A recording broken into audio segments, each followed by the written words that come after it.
आरबीआयने एनपीसीआयच्या मार्फत रन होणाऱ्या सर्व प्रकारच्या यूपीआय पेमेंट सिस्टीममध्ये 1 जानेवारी 2024 पासून महत्वाचे बदल केलेले आहेत आणि हे बदल करणं आरबीआयला का गरजेचं होतं हे काही आकडेवारी पाहिल्यानंतरच तुम्हाला स्पष्ट होऊ शकेल। तेव्हा ती आकडेवारी पाहूयात। देशात यूपीआयचे वापरकर्ते आहेत 40 कोटी। 2023 या वर्षामध्ये नोव्हेंबर पर्यंत यूपीआयच्या माध्यमातून झालेली जी ट्रान्झॅक्शन होती ती होती 11 बिलियन। यूपीआय द्वारे 2023 या वर्षात झालेले जे व्यवहार होते ते होते 16 लाख कोटी रुपयांच्या पेक्षा जास्त आणि 2023 या वर्षात यूपीआय द्वारे सायबर गुन्ह्यांमध्ये चोरी झालेली जी रक्कम होती ती होती 30,000 करोड रुपये। तेव्हा येत्या 3 वर्षामध्ये यूपीआयचा जो अपेक्षित वापर आहे तो होऊ शकतो असा अंदाज वर्तवण्यात आलाय, तो आहे 100 बिलियन ट्रान्झॅक्शन्स। आता या सगळ्या आकड्यांवरून तुम्हाला कळलं असेलच की सायबर गुन्हेगारांकडून यूपीआयच्या द्वारे केल्या जाणाऱ्या फसवणुकीची जी रक्कम आहे ती खूप मोठी आहे आणि त्यामुळे सुरक्षेच्या कारणास्तव आरबीआयनं हे बदल केलेले आहेत। ते नेमके कोणते बदल आहेत ते आपण पाहूयात। नंबर 1, जर आपण जीपे, फोन पे, पेटीएम, भीम ऍप हे यूपीआय पेमेंट फोन मध्ये जर का तुम्ही जर ऍप इन्स्टॉल केलेले असतील आणि जानेवारी ते डिसेंबर 2023 या 1 वर्षाच्या काळात ज्या ऍपचा जर एकदाही तुम्ही वापर केला नसेल तर 1 जानेवारी 2024 पासून ती ऍप ब्लॉक करून सुरक्षिततेच्या कारणास्तव सस्पेंड केली जातील। नंबर 2, पेमेंट लिमिट म्हणजे डेली पेमेंट लिमिट जास्तीत जास्त 1 लाख रुपये आता असणार आहे। हा महत्वाचा बदल असणार आहे। नंबर 3, स्पेशल पेमेंट लिमिट फक्त हॉस्पिटल्स आणि शैक्षणिक संस्था यांना 1 दिवसासाठी जास्तीत जास्त 5 लाख रुपये हे लिमिट असणार आहे। म्हणजे आता हॉस्पिटल किंवा शाळा कॉलेजेसची जी रक्कम असणार आहे ट्रान्झॅक्शनची ती 5 लाख रुपयांपर्यंतची असेल।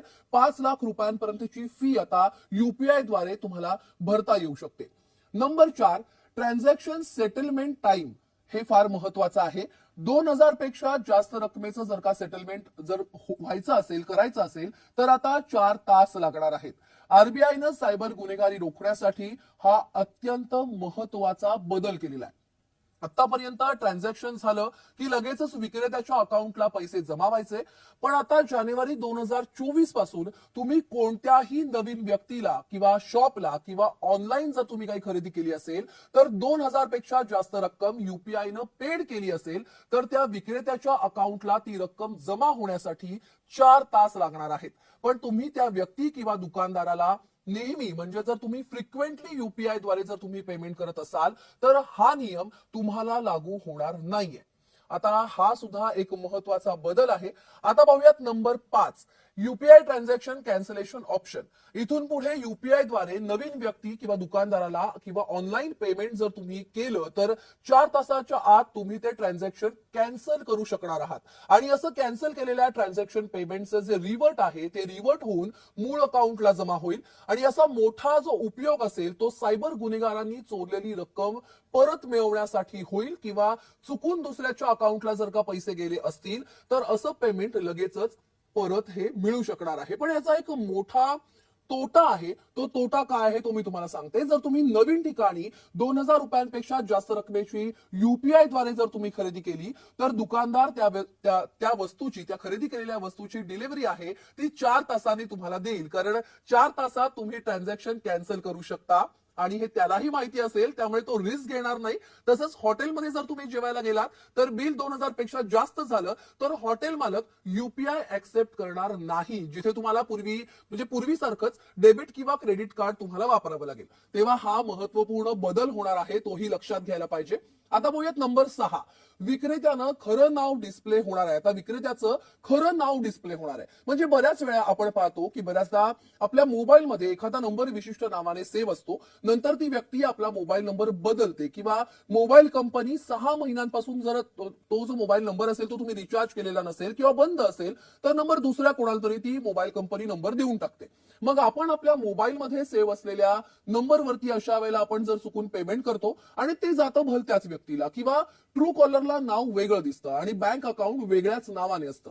इथून पुढे सिम कार्ड कोणत्याही नावाने असलं तरी बँक अकाउंट ज्या नावाने असेल तेच नाव यूपीआय पेमेंट करायच्या वेळी तुम्हाला डिस्प्ले होणार आहे। हाही एक महत्वाचा बदल होणार आहे। आता बघूयात number 7, UPI credit line. UPI द्वारे पेमेंट करण्यासाठी बँकेत पैसे शिल्लक असणं हे आवश्यक आहे.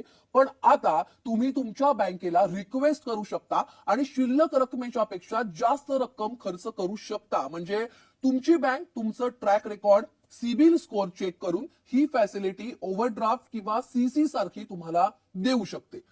आता बघूयात नंबर 8, युपीआय एटीएम. यासाठी आरबीआयनं जपानमधील हिताची कंपनी बरोबर कोलॅबरेट केलेलं आहे आणि लवकरच ही जी एटीएम मशीन्स आहेत ही सगळीकडे उपलब्ध होणार आहेत. जसं डेबिट आणि क्रेडिट कार्ड स्वॅप करून एटीएम मधून तुम्ही कॅश काढू शकता, तसंच आता युपीआय क्यूआर कोड स्कॅन करून तुम्ही या मशीनवरून कॅश तुम्हाला काढता येणार आहे. Number 9, UPI transaction charges.